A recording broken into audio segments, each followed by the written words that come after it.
Karena dari segi usia di Sulawesi, di Kalimantan, sampai yang ada di Maluku dan, di Papua itu memang dari puluhan ribu tahun itu, 40, 50 ribu tahun itu, sampai yang, eee, 3.000, 2.000 tahun yang lalu. Ya, Itu artinya peradaban untuk penggambaran gua itu panjang ya, ya, ya. dari 50.000 tahun itu sampai ke sekitar 2.000 tahun. Jadi panjang sekali lah, Kalau 5.000. tangan-tangan itu juga ciri khas? Ya, itu ciri khas untuk menunjukkan gambar cadas tertua. Karena hampir di seluruh dunia gambar gua itu ditandai dengan gambar-gambar cap tangan yang atau disebut dengan hand stencil itu. Mmm, Itu ada di Eropa, di Afrika, di Asia, di Australia, termasuk yang ada di Indonesia. Nah, salah satu gambar tangan tertua itu, ya kita di Maros itu.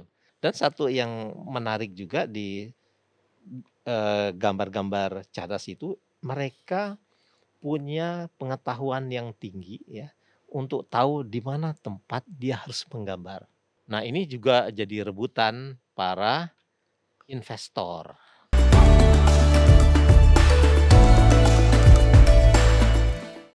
Merdeka.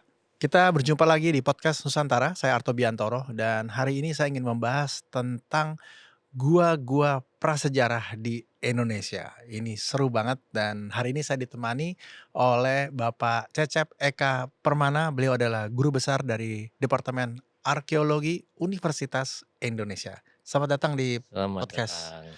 Pak Cecep.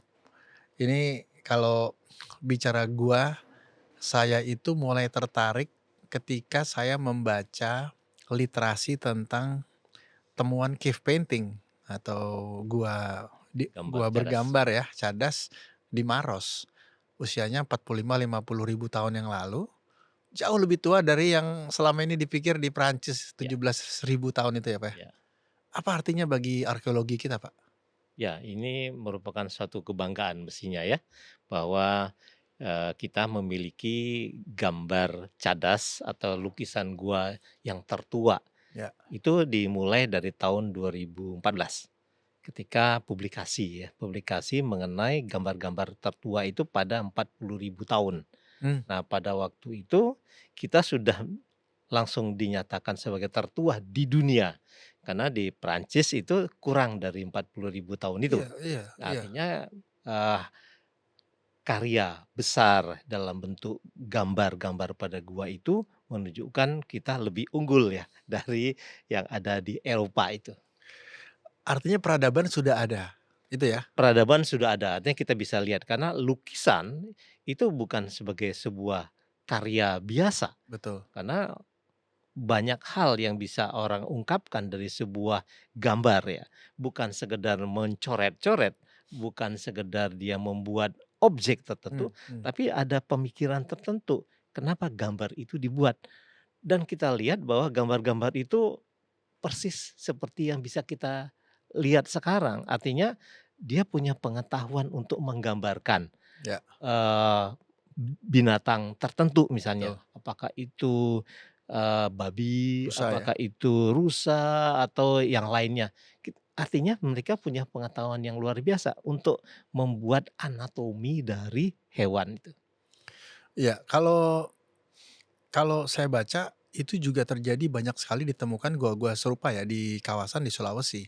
Apa yang menarik dari Sulawesi Selatan gitu, yang kemudian seolah-olah kayaknya bisa jadi peradaban Nusantara nih dimulai di sini. Apakah ada gua-gua sejenis, Pak, yang mungkin usianya sedikit lebih muda gitu, tapi di daerah lain di Nusantara, Banyak, di Nusantara itu sebenarnya banyak gua-gua ya. yang bergambar ya? Bergambar, Oke, yang bergambar. Memang penelitian yang menunjukkan, intensif ya. itu ada di Sulawesi Selatan. Walaupun itu bukan yang pertama. Di Oh, Sulawesi Selatan itu baru ditemukan pada tahun 1950. Sembilan Tapi kalau kita lihat sejarah, temuan ya. dari gambar-gambar cadas itu dari abad 17 sudah ada, yaitu di wilayah Maluku dan Papua. Wow, Nah, itu ketika Belanda ya, para pedagang-pedagang melewati dinding-dinding gua di sana, itu menunjukkan ada gambar-gambar yang ada pada dinding-dinding sepanjang perjalanan mereka di situ. Jadi dari abad 17, 18 itu sudah ada laporan mengenai adanya gambar-gambar cadas itu. Nah, di Sulawesi Selatan itu memang pertama kali itu tahun 1950 ketika sebenarnya bukan penelitian gambar ya, mereka itu adalah penelitian mengenai alat-alat batu di gua-gua di Maros Ya. itu. Ketika Van Hekkeren namanya menemukan melakukan kegiatan di situ, dia menemukan gambar-gambar yang warnanya merah dalam bentuk seperti binatang Mmm, babi itu. mhm. Itu merah dari mana ya, Pak? Merah itu adalah suatu bahan alami dari oker, batuan, jenis batuan yang memang warnanya merah. Nah, dari warna itulah yang menyebabkan warna-warna itu, seperti bahannya. Merah itu tidak harus seperti ya merah Kayak merah, seperti ini baju saya misalnya, tapi juga ada gradasinya ya. ya. Ada yang coklat sedikit, ada yang agak terang merahnya, itu tergantung komposisi dari batuan itu sendiri. Ya, tadi tadi Pak Cecep juga cerita tentang, bukan hanya terjadi di Sulawesi ya, tapi di seluruh Indonesia. Apa yang membedakan karakteristik lukisan-lukisan Sulawesi versus di Indonesia, eee, bahkan dunia? Apa yang menjadi karakteristik? Nah, di Indonesia itu sebenarnya banyak sekali temuannya mulai dari Kalimantan, Sulawesi, Maluku, Nusa Tenggara, sampai Papua. Ya, Nah, di Sulawesi memang ciri khas gambar-gambar yang ada itu, kalau dari aspek, jenis yang digambarkan itu adalah binatang yang endemik lokal ya? endemik lokal di situ, terutama babi. Babi itu ada istilah yang khas di babi Sulawesi, babi kutil, karena di moncong itu ada tonjolannya gitu ya. Tapi ada juga yang khas anoa. Anoa. Anoa itu adalah endemik Berarti dari dari 45.000, 50.000 tahun lalu udah ada artinya tuh ya? itu ada binatang itu gitu ya.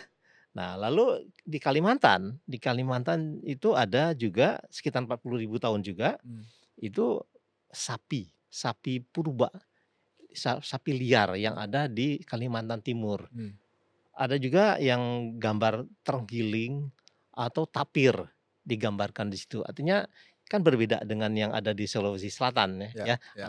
Lalu kalau yang ada di, Maluku misalnya, Maluku lalu Papua itu banyak menggambarkan ikan. Mmm, Ikan. Karena memang mungkin daerah kepulauan ya di, Seram sampai ke Maluku Barat Daya, lalu di Kaimana, itu banyak menggambarkan ikan-ikan. Di samping ada binatang-binatang hewan, terutama yang berkaitan dengan religinya, religi masyarakat. Terutama, gambar yang orang menyebutnya bentuknya seperti kadal. mhm, mhm. Padahal yang mereka disebut dengan matutuo istilahnya, itu digambarkan. Tapi di tempat lain ya, di Papua misalnya, ada gambar-gambar yang khas juga, yang menunjukkan berbeda dengan yang lain. Nah, tempat lain yang ada gambar-gambar itu Sumatera sebenarnya, ini baru temuan baru ya sekitar Mmm, 5 tahun belakangan ya. usia yang sama? Tidak, itu lebih lebih muda Oh ya, lebih muda. lebih muda ya. Karena dari segi usia di Sulawesi, di Kalimantan, sampai yang ada di Maluku dan, di Papua itu memang dari puluhan ribu tahun itu, 40, 50.000 tahun itu, sampai yang, eee, 3.000, 2.000 tahun yang lalu. Ya, Itu artinya peradaban untuk penggambaran gua itu panjang ya, ya, ya. dari 50.000 tahun itu sampai ke sekitar 2.000 tahun. Jadi panjang sekali lah, Kalau 5.000. tangan-tangan itu juga ciri khas? Ya, itu ciri khas untuk menunjukkan gambar cadas tertua. Karena hampir di seluruh dunia gambar gua itu ditandai dengan gambar-gambar cap tangannya atau disebut dengan hand stencil itu. Mmm, Itu ada di Eropa, di Afrika, di Asia, di Australia, termasuk yang ada di Indonesia. Nah, salah satu gambar tangan tertua itu ya kita di Maros itu. Itu salah satunya, ya artinya kita sudah menunjukkan bahwa gambar tangan yang terdapat di seluruh dunia itu, tertuanya Itu. itu adalah di Indonesia. Demikian juga ada yang gambar-gambar hewan yang juga ternyata tertua di dunia. Nah, adanya gambar-gambar tangan itu adalah untuk menunjukkan identitas, kepemilikan, dan seterusnya. Sama juga dengan kita sekarang Ya. yang ditandai kepemilikan, identitas itu adalah dengan tanda tangan. Dan itu banyak sekali. Saya kebetulan disertasi saya mengenai gambar Tangan tangan itu? itu di Maros Pangkep. Nah, itu memang banyak sekali, temuan-temuan yang ada. Saya meneliti lebih 1.000 gambar tangan itu waktu itu untuk disertasi saya, dan itu variasi banyak sekali. Ada menggambarkan tangan yang ke atas, ke bawah, ke samping, dan lain-lain. Dan itu dibuat khas. Ada 2 teknik membuat gambar tangan itu. Ada yang disebut negative hand stencil.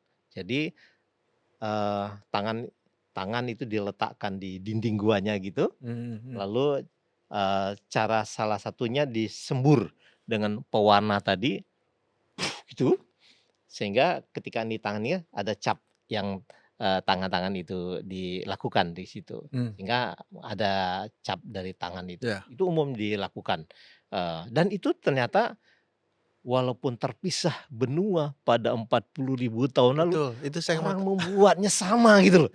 Kalau iya, sekarang mungkin kita tidak heran ya, belajar di YouTube atau apa kita membuat hal yang sama, tapi orang pada masa itu bisa Pak membuat Ce hal yang sama. Pak Cecep mempercayai itu ada komunikasi antar mereka atau memang lebih kepada karakter manusia untuk memberi tanda? Mungkin juga ada komunikasi, karena ada migrasi waktu itu. Oh, iya iya iya. Ya, migrasi dari satu komunitas ke komunitas lain. Tapi juga ada yang namanya, norma-norma atau pola-pola budaya Mmm, yang mereka bisa berkembang sendiri-sendiri. ya Buktinya ya di usia yang sama 40.000 atau 30.000 orang bisa membuat hal yang sama gitu loh. Nah, artinya ada, pedoman ya, pedoman norma-norma yang berlaku pada masa itu yang semua orang bisa melakukannya gitu. ya ya. Pak, saya penasaran sebenarnya, eee, pada tadi kita sudah bahas tentang, oh ini bukti besar tentang arkeologi kita ya. Tapi juga sebenarnya kalau kita meyakini itu sebagai lukisan, pertama dinding tertua di dunia, itu juga sebenarnya memberikan banyak sekali indikasi-indikasi. Sebagai contoh misalnya, hari ini storytelling, cerita-cerita rakyat kita, berarti bisa jadi lahir di kawasan ini gitu, mungkin jadi saya baru mengerti kenapa ada banyak hikayat, ada cerita-cerita yang dimulai dengan peradaban itu. Apakah itu juga bisa menunjukkan tadi ya, salah satunya adalah bahwa kawasan ini memang kawasan dengan peradaban tertua yang sempat hilang atau diputus oleh kepentingan katakanlah kolonial atau apapun itu, tapi itu bener nggak sih, Pak? Ya, kalau kita lihat kekuatan kita dulu ketika era sebelum kita mengenal tulisan Ya, adalah tradisi lisan, betul betul ya. betul. Tradisi lisan itu diajarkan dari satu generasi ke generasi berikutnya tuh dengan cara tutur. Ya, Ya, jadi menyampaikan sesuatu itu turun-temurun, dan itu pengetahuan yang luar biasa untuk masyarakat Nusantara. mmm, Karena dimanapun wilayah kita itu pasti ada tuturan itu, tradisi lisan itu. Dan itu daya hafalnya itu iya luar biasa, ya. betul. Sampai berbagai hal yang kecil itu bisa diturunkan. Makanya tidak heran ya sebenarnya sekarang juara-juara hafalan itu, Ya. ya, itu datangnya dari kita gitu Betul ya. betul. Itu yang saya penasaran, ini pasti kalau ditarik hari ini sebagai karakter bangsa gitu ya, ini kita bisa ngambil beberapa hal menarik dari sana ya, Pak? Ya. Nah, ketika ada perjumpaan dengan, budaya luar yang membawa bentuk tulisan misalnya, Ya, nah sebagian apa yang diingat pada masyarakat itu dituliskan. Nah, ketika penulisan itu maka muncul, variasi-variasi yang mungkin tidak mengikuti apa yang ada pada masyarakat yang sudah mengenal tulisan tadi. Dia ingat lagi, memori kolektifnya muncul lagi iya iya, untuk menghasilkan suatu apa yang diingat pada waktu sebelumnya gitu. iya iya, Nah, dari kita lihat gambaran misalnya di gambar-gambar gua kita lihat itu bagaimana, eee, digambarkan hewan, ya, digambarkan. Itu pasti ada narasi yang muncul ketika mereka melakukan ritual, Mmm, karena sebagian besar itu yang berkaitan dengan hunting magic namanya. Jadi dia melakukan gambar hewan-hewan itu dalam kaitannya untuk memberikan suatu, dorongan, spirit, dan semangatnya untuk menghasilkan yang dia gambar itu adalah nanti akan menghasilkan seperti itu juga di dalam realitas kehidupannya. Karena mmm, pada masa ketika gambar-gambar itu dibuat, itu kehidupan masyarakat pada masa itu bertumpu pada perburuan hewan, dan itu digambarkan dengan baik di situ ya. Bukan berarti setiap mereka mau berburu membikin gambar, gambar. ya enggak. Mungkin sama juga kita, eee, sekarang ini tidak tidak harus kita membuat tertentu untuk melakukan aktivitas setiap yang rutin itu ya. Iya. Artinya, makanya di dalam, kronologi gambarnya ada yang, eee, 40.000 tahun, bahkan ada yang lebih muda sebenarnya, yang dipublikasikan yang tertua saja kan. Tapi ada sebenarnya ada yang ketika identifikasi 40.000 tahun itu, ada yang 20.000 tahun, ada yang belasan tahun, belasan ribu tahun itu ada di Di satu dinding gitu. dinding itu. Artinya di dalam dinding gua itu sebenarnya variasinya banyak sekali. Artinya dia dihuni, dihuni gua itu dari 40.000 tahun atau 50.000 tahun sampai yang termuda gitu, Iya, dengan variasi gambar yang berbeda-beda. iya, Biasanya itu ditentukan dengan bentuk dan warna. iya. Soalnya rumahnya nggak mungkin roboh ya, jadi Jangan loh. ditempatin orang lagi, orang Iya. lagi, orang lagi. Eee, ya, kalau kalau kita bicara hari ini tentang preservasi katakanlah gitu ya, seberapa seberapa dalam sih Pak sebenarnya penelitian yang sudah dilakukan hari ini katakanlah 1 sampai 100 gitu ya, dengan temuan yang sekarang ada?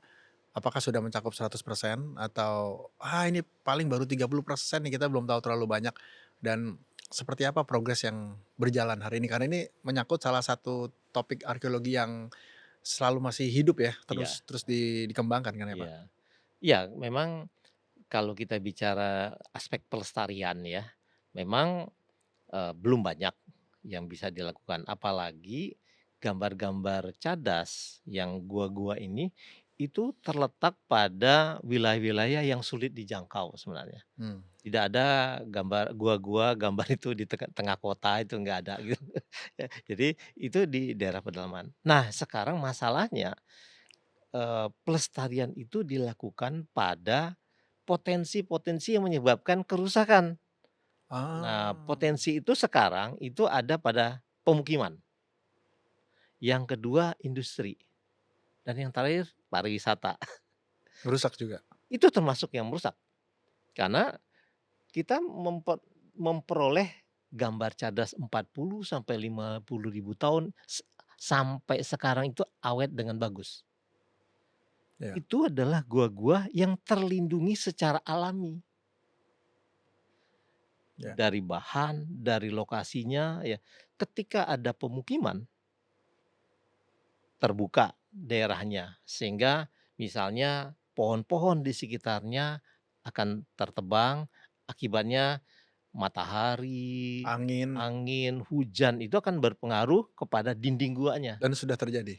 Itu sudah banyak tadi yang di dekat pemukiman, belum lagi industri. Di Maros, Pangkep itu ya, itu penambangan marmer, semen, apalagi di Sulawesi Tenggara sekarang ada nikel segala macam, itu potensi getaran saja mereka Oh meledakkan, iya, iya, pengambilan materinya itu akan berpengaruh kepada keretakan. Nah, retaknya gas gua itu akan berpengaruh ketika ada hujan, akan netes di situ, mengalir air di situ, sehingga itu akan jadi belum lagi pariwisata, orang senang kan melihat, oh gambar-gambarnya bagus gitu ya, dipegang-pegang gitu. Itu juga yang makin banyak, pemukiman di sekitarnya, industri yang ada di situ, pariwisata itu akan mempercepat, kerusakan yang ada di sana gitu loh. Iya. Kalau di luar seperti apa Pak Cecep?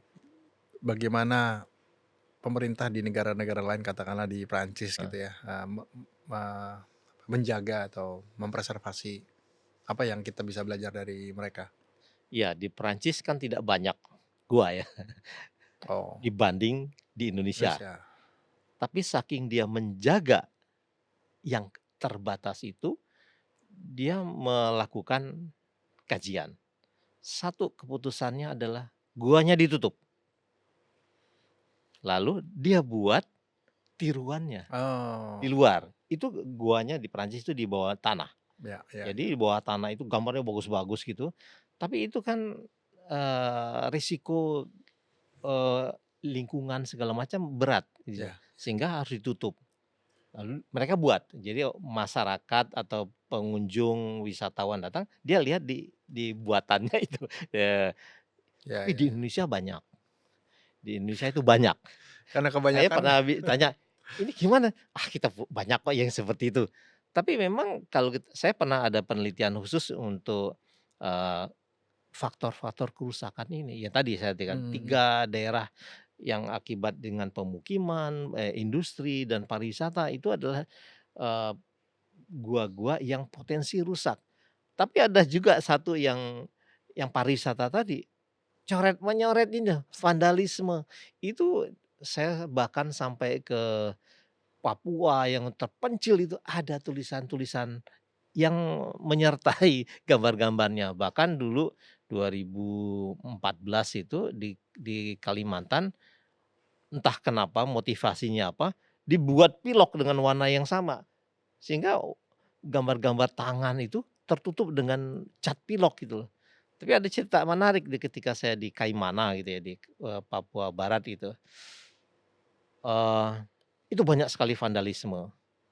Lalu diperintahkan oleh dinas kebudayaan sana dibersihkan, karena itu menggunakan cat ya, cat iya ini. iya. Lalu digunakanlah thinner segala macam, bersih, Tapi itunya juga hilang? gambarnya juga hilang.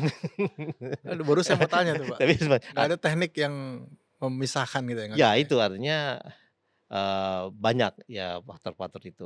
Tapi dari faktor alam, itu sebenarnya lama Mmm, prosesnya ya. mhm, Karena kami ada penelitian di Sulawesi Selatan bersama,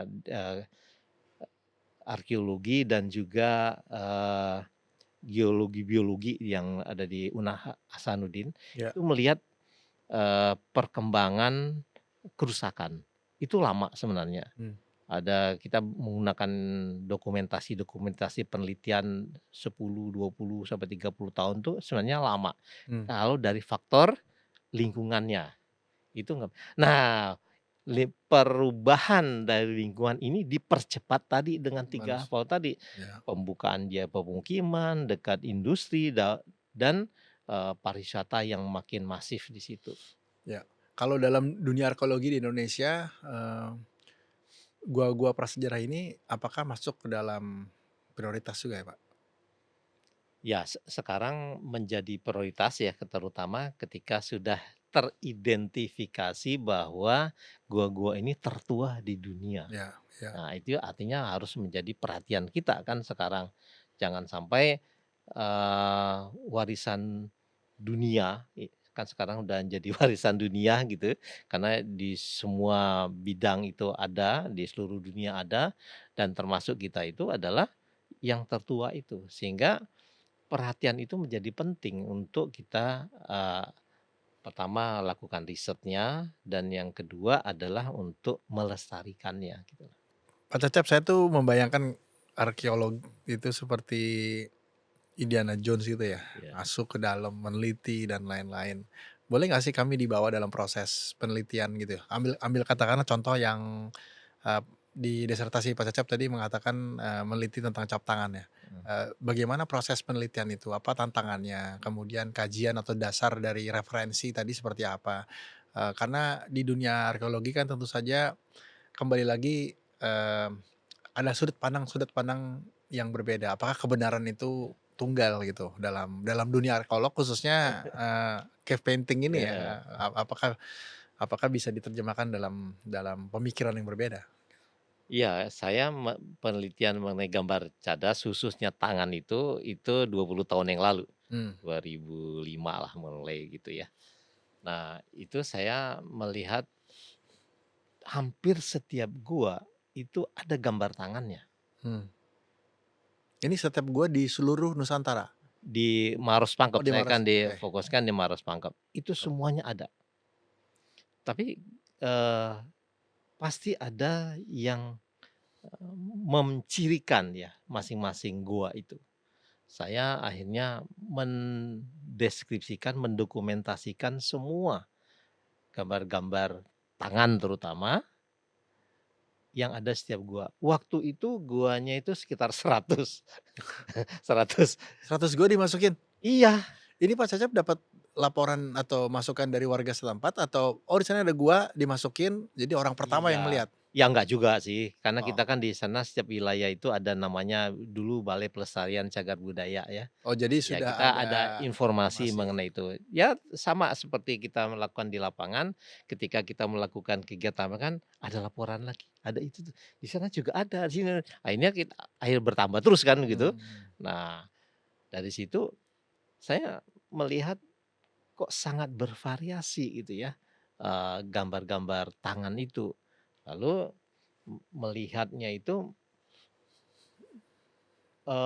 dalam setiap gua itu ada tempat yang dicapnya tidak di semua tempat.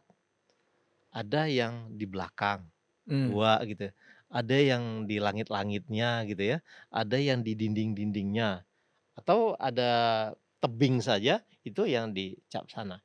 Artinya dari segi penempatan gambar itu ada pola tertentu. Ketika akhir dari penelitian saya melihat buat statistiknya gitu mhm, ya, kayaknya agak beda nih antara yang ada di sekarang namanya wilayah administratif Maros dan Pangkep ya. mmm, Tapi kalau kita lihat wilayah budayanya ternyata agak berbeda sedikit gitu ya. mmm, Kalau yang di Maros itu saya lihat gambar-gambar tangan itu banyak di dinding-dinding gua kiri dan kanan bagian depan. Tapi kalau di, Pangkep itu ada di bagian belakang, mmm, tapi di langit-langit.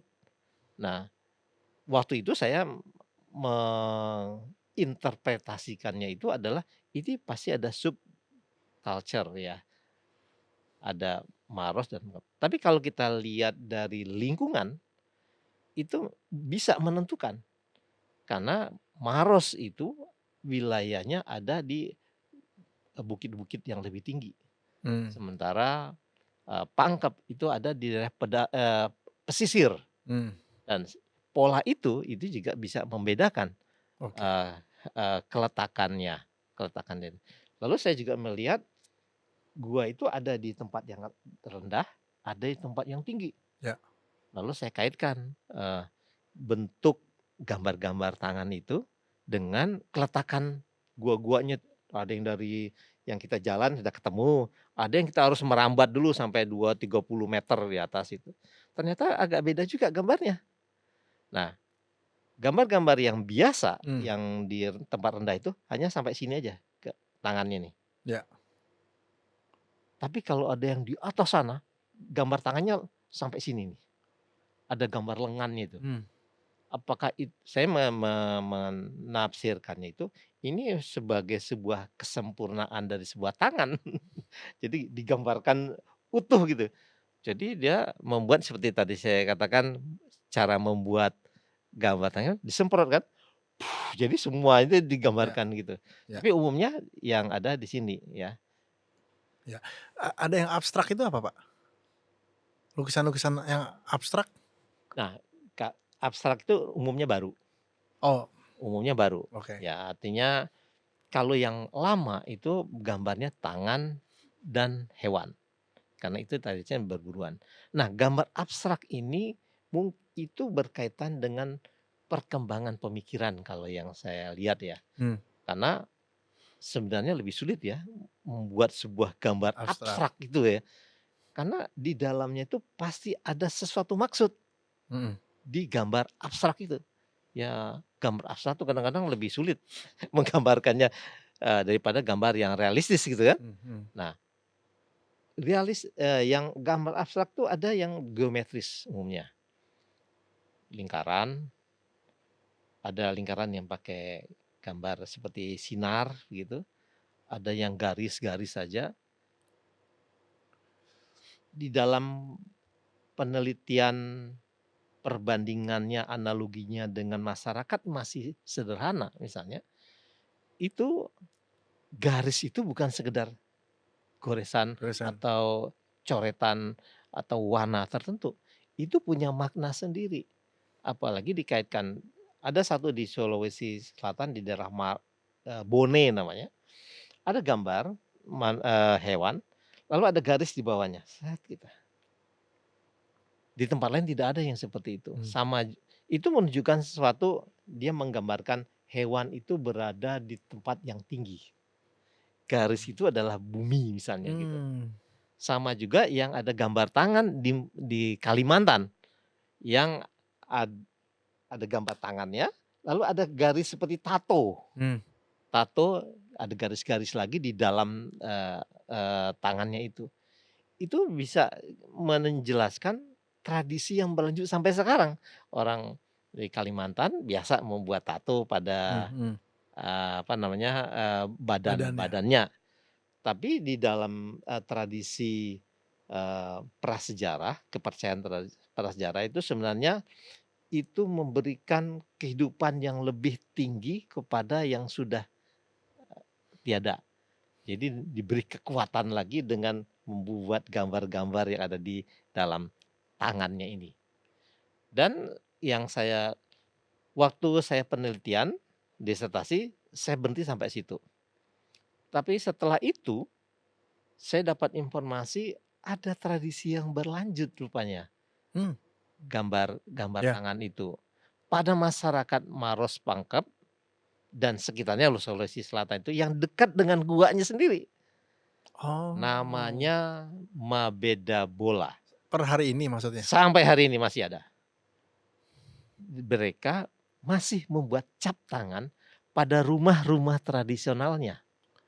Wow. Gua dan rumah itu kan sama, tempat hunian. Iya iya iya. Hanya yang gua itu hunian masa lalu gitu ya. Nah, yang rumah tradisional itu yang masa sekarang. Jadi mereka melakukan Mabeda Bola itu membedaki rumah, bola itu rumah. Membedaki rumah tapi warnanya putih, Iya iya bukan iya. merah. Merah. Jadi mereka yang selalu, eee, mau memasuki rumah yang baru itu, dia beri cap. Iya Ada iya. ritualnya sendiri, Iya ada iya dipimpin iya oleh iya. dukunnya, lalu, diberi cap tangan di tiang-tiang rumah, terutama tiang-tiang atau dinding rumah yang menghadap keluar. Tradisi mereka mengatakan itu adalah untuk menolak bala. Apakah dulu juga itu fungsi dari salah satu selain pemilikan sebagai identitas, itu menolak bala juga. Mmm. Karena banyak sekali gua-gua prasejarah itu, gambar tangannya ada di sisi gua luar itu, Iya. yang untuk me eee, me apa, menangkal, aspek-aspek jahat ya Iya iya dari iya. luar untuk Iya. masuk ke dalam rumah. Ya ini bukti tradisi lisan itu ternyata turun-temurun ya, Pak, ya? Ya itu, Yang ya artinya 40.000 tahun diturunkan ke 20.000 tahun, 10.000 tahun, sampai sekarang. sampai hari ini. Nah, itu ada tradisi juga yang menarik di tradisi yang sampai masih berlangsung sampai sekarang itu adalah mereka yang umumnya melakukan tangan itu adalah perempuan Oh, menarik. Kenapa, Pak? perempuan. Nah ini, saya juga menelusuri penelitian-penelitian lain di Eropa, di di Amerika dan Australia, memang sebagian, eee, identifikasi gambar-gambar itu perempuan. Eee, nah, saya dapat jawabannya yang ada di Maros, di Sulawesi Selatan itu. Kenapa? Karena rumah itu diciptakan oleh atau dibuat oleh laki-laki untuk Perempuan. istri terutama ya, Artinya sudah ada kultur keluarga dong? untuk keluarga, Oh jadi di gua-gua ini bisa jadi menunjukkan rumah dari sebuah keluarga? keluarga bisa bisa begitu. Karena pada masa berburu itu laki-laki keluar untuk melakukan Ya ya perburuan gitu ya. Nah, yang menjaga rumah itu ya ada ya. perempuan. Dan perempuannya itu kalau tidak istri yang melakukan cap tangan itu adalah anak perempuan yang masih suci, artinya yang belum menstruasi. Itu untuk menunjukkan bahwa, eee, gambar yang dibuat itu adalah untuk tujuan yang baik, untuk tujuan yang suci, digambarkan gitu. Mmm, Sehingga, tradisi itu langsung. Dan satu lagi yang digambar tangan ya, menarik juga, karena di beberapa tempat, baik itu di Sulawesi maupun yang ada di Papua, saya menemukan gambar-gambar tangan yang tidak utuh. mmm, Ada begini, nih, di Eropa orang menginterpretasikan itu karena sakit, penyakit, karena di tempat di Eropa sana kan ada wabah-wabah gitu. suhu bukan bukan, karena dingin, Oh, jadi ada frostbite, frostbite itu masuk akal, ya. ya. Tetapi yang menarik di Papua,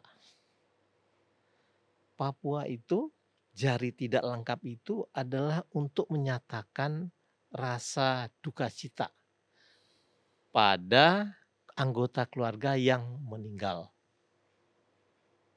Mmm. Nah sekali lagi perempuan, nggak ada laki-laki yang dipotong, Ini dipotong maksudnya, Pak? dipotong. Yang tidak lengkap tadi yang digambar-gambar itu, Nggak mungkin tangannya ditekuk lalu itu teknisnya mungkin. Tetapi yang terjadi di masyarakat Papua itu banyak sekali kita ibu-ibu tua sekarang kalau kita datang di itu, ada yang terpotong ruas-ruas jarinya itu, jadi semacam simbol atau bentuk kedukaan kedukaan. Jadi ada yang bahkan bukannya satu ya tergantung, jumlah berapa keluarga. anggota keluarga yang mengalami, kematian itu misalnya. Sekali lagi perempuan, bukan laki-laki yang jari Mmm, laki-laki yang dipotong itu. Nah itu menunjukkan, keberlanjutan ya ya dari tradisi atau budaya gambar tangan ini sampai sekarang. Bahkan di Sulawesi, di pinisi, gambar-gambar, pinisi yang akan meluncur ke laut, ya. mereka juga memberikan cap tangan di dinding perahunya untuk keselamatan dengan tangan juga. Ya. Bahkan dulu saya tidak menemukan buktinya, tapi tradisi lisannya ada menyebutkan itu bahwa, orang dulu Maros Pangkep, terutama yang Pangkep yang hidupnya di pesisir, dia kalau meninggal dilarungkan di perahu, perahunya diberi cap tangan juga. Ya ya Ya mungkin karena dilarungkan ke laut gitu ya, kita ya nggak menemukan buktinya lagi gitu loh yang ya. sampai di situ. Nah itu Menarik ya, Pak, ya. tradisi yang masih berlanjut sampai sekarang. Kita jadi bisa belajar pandangan pria pada wanita, perempuan pada masa itu, bagaimana cara mereka, menghargai sesuatu yang ada di atas sana. Mhm, Ini semua ada dalam disertasi itu. ada. Tapi ini 20 tahun yang lalu ya, Pak? Ya 20 tahun Hari ya. ini hari ini Penelitiannya kalau mulai kita bicara teknologi, apa yang Pak Cecep harapkan atau, masih ada satu Mas yang belum ketahuan karena teknologinya belum sampai ke sana atau, ya apa? teknologi yang sekarang berkembang itu adalah mengidentifikasi usia. Itu Ya ya bukan udah lama, Pak? enggak, ini ada metode baru yang uranium series namanya.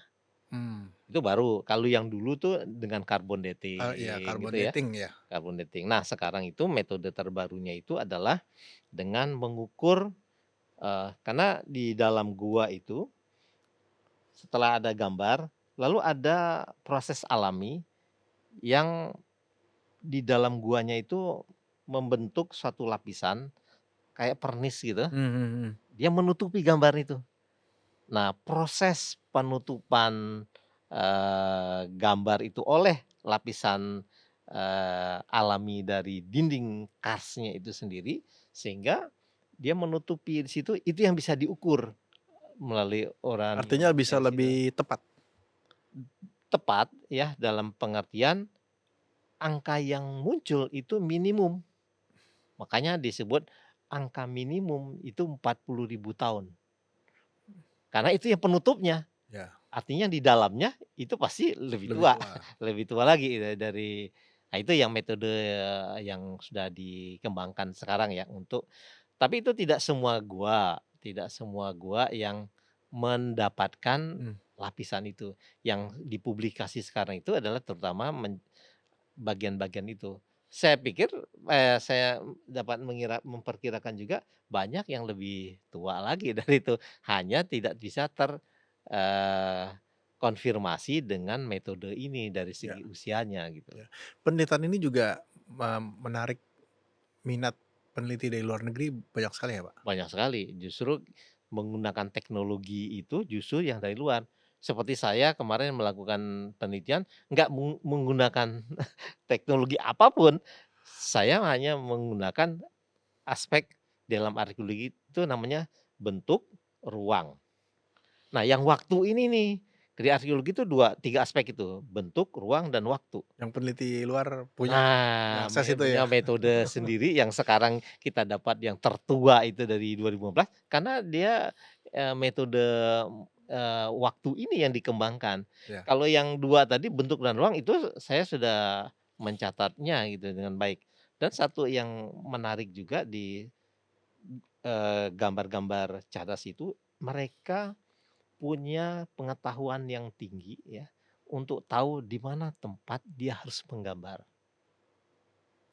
Nah, ini juga jadi rebutan para investor, karena gambar-gambar yang dia tulis itu adalah pada dinding kars yang paling bagus. Mmm, Jadi kalau sama mungkin kita sekarang analoginya kalau kita membuat lukisan, nggak mungkin di tempat yang, permukaannya tidak rata ya atau bahannya jelek gitu. ya. Jadi sekarang yang bagus-bagus gambar itu adalah kualitas kars gampingnya juga yang bagus.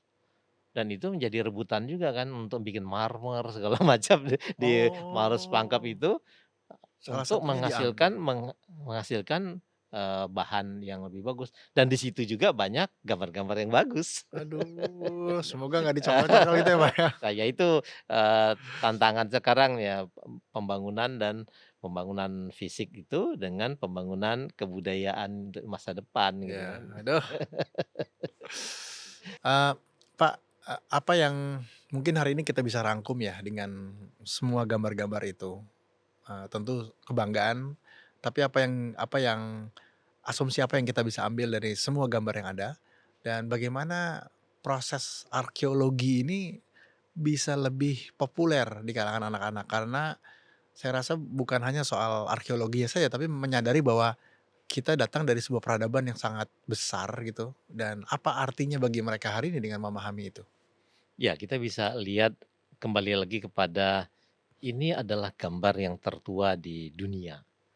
Jadi apa yang bisa dihasilkan pada masa lalu sekitar 50.000 tahun itu kalau kita bayangkan sekarang itu adalah sesuatu mungkin itu tidak hal yang mustahil gitu ya, bisa menggambarnya. Tapi itu sudah bisa mereka bisa lakukan. Iya, Apalagi bukan saja menggambar tangan, bukan saja menggambar, binatang-binatang, tapi ada objek-objek lain di wilayah Sulawesi Tenggara. Wilayah di Maluku, wilayah di Papua, juga banyak tergambarkan gambar-gambar perahu mmm, dan itu juga untuk menunjukkan bagaimana sarana transportasi masa lalu. iya iya, Artinya kita bisa bisa melihat bahwa sampai sekarang kita bisa mengenal perahu, sampan, bahkan perahu bercadik dan perahu yang menggunakan layar di gambar-gambar cadas itu ada. Hanya sekarang memang tempatnya itu kan jauh.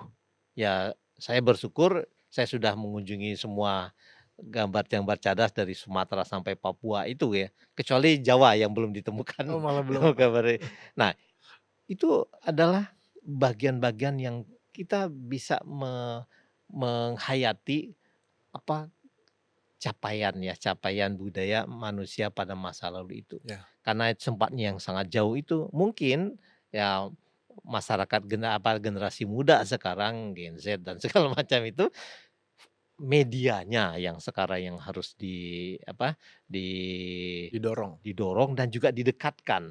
Nah, media itu macam-macam bisa bisa, lewat internet, bisa lewat ya podcast ini misalnya untuk Mmm, sosialisasikan bagaimana, eee, peradaban kita pada masa lalu itu sudah sangat tinggi gitu ya.